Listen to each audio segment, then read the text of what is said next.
童話故事嘅幸福迷茫คน來安詳，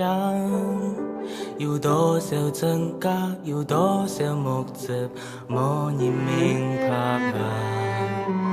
無意之間才總覺得多一生嘅真愛，就係十架嘅真光，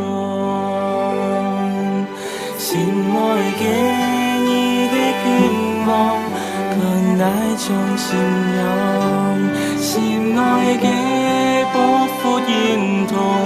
願眼莫分開，心愛嘅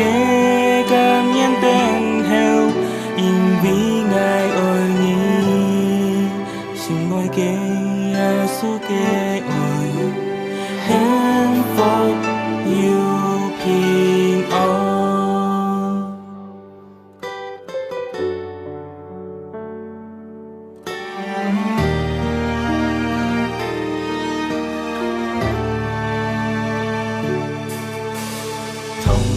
故事嘅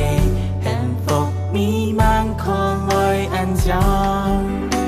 有多少真假，有多少夢境，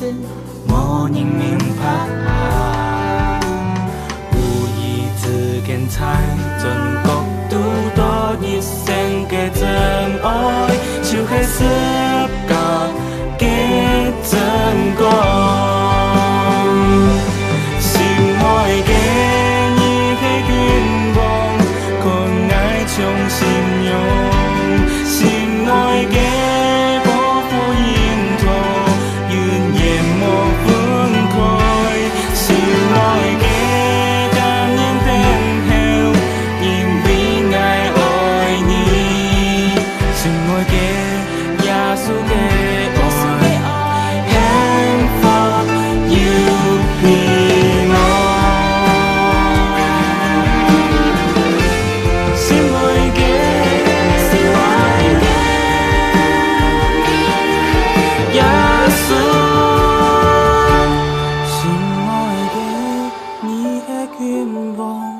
con ai trong xin nhau xin môi ghé bố phố yên thổ duyên dàng mỏi phương khói xin môi ghé